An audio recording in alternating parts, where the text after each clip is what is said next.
Let's bring in Rabbi Aryeh Lightstone, who served as the senior advisor to Donald Trump's ambassador to Israel, David Friedman, and Rebekah Koffler, a former U.S. Defense Intelligence officer and Kremlin expert.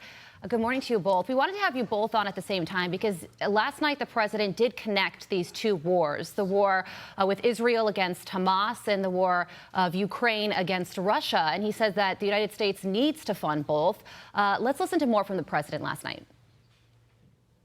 If we walk away from Ukraine, if we turn our backs on Israel, it's just not worth it. We cannot and will not let terrorists like Hamas and tyrants like Putin win. I refuse to let that happen. In moments like these, we have to remember who we are. We are the United States of America. The United States of America. And there is nothing beyond our capacity if we do it together. Rabbi, he did mention Iran once. He also said that we cannot give up on a two-state solution. So overall, what are your thoughts on the president's remarks? Well, I think the president flying to Israel during a time of war was incredibly important. And I think the hug that he gave Israel was critical. The aircraft carriers in the Gulf, much more important. But if you look at the speech that he gave last night, I think was incredibly disappointing for two different reasons. Number one is you can't conflate the Israeli war with the Ukrainian war. I'm not arguing the justification of either, but conflating them is a mistake. And secondly, we have 30 dead Americans. We have more than 10 missing American hostages. And what Biden lectures Israel is on according themselves to the rules of war. He didn't talk about Ukrainians with the rules of war. It's a given that Israel will conduct itself with the rules of war. And then the need to have both a two-state solution and to give $100 million to Gaza while we still have missing Americans is demonstrating weakness. So that's incredibly disappointing. Rebekah, the president wanted to explain to the American people why the war in Ukraine mattered. And he said, so if we don't stop Putin's appetite for power and control in Ukraine, he won't limit himself to just Ukraine. And he is expected to ask for $60 billion in assistance to Ukraine, $10 billion to Israel. What do you think about that?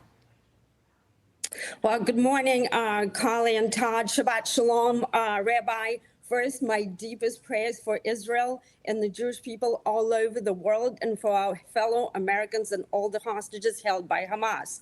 I agree with the rabbi. It's a mistake to conflate the two issues, security of Israel and Ukraine. It is also deeply cynical and crafty. Joe Biden has politicized the tragic event in Israel and effectively has robbed Israel to give to Ukraine so he can continue to pursue his nonsensical policies. Throwing money into Ukraine is not going to produce victory. It hasn't done anything, hasn't moved the needle on the battlefield. Ukrainians' counteroffensive has effectively stalled. No, Putin is not going to invade a NATO country. He's not suicidal. It's illogical to claim on the one hand that Putin's military is so weak that it's struggling in Ukraine, and on the other hand, to say that he's going to invade NATO. That would trigger Article 5 and Putin will be finished. It's nonsense. Biden is lying. Rabbi, you know, you've been living this horror for almost 2 weeks now, every single day. Do you think that there is anything that people in the U.S. might be missing or might not know about this conflict and the day-to-day struggles that Israel is going through right now? Yeah, I think it's important to know that a significant population has been called up as a volunteer army. You have nearly 500,000, mostly men of working age, who are now at the borders protecting all of the civilians of Israel. To understand what that would mean would be 20 million Americans called up in 48 hours, not returning to their jobs, not returning to their families. If you think that there's a war, for example, after 9/11, we sent the most brave men and women to Afghanistan and to Iraq.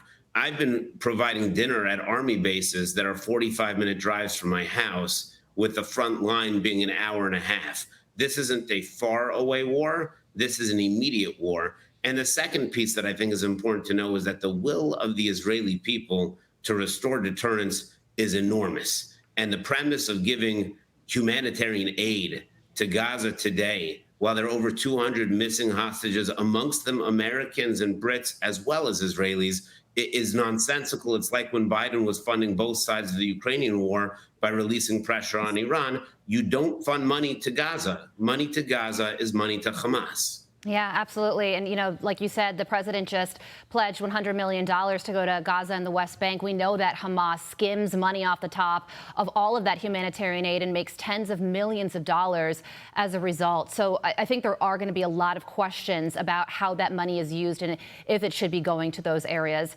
Rabbi Aryeh Lightstone, Rebekah Koffler, thank you both so much for joining us this morning. I'm Steve Ducey. I'm Brian Kilmeade. And I'm Ainsley Earhart. And click here to subscribe to the Fox News YouTube page to catch our hottest interviews and most compelling analysis.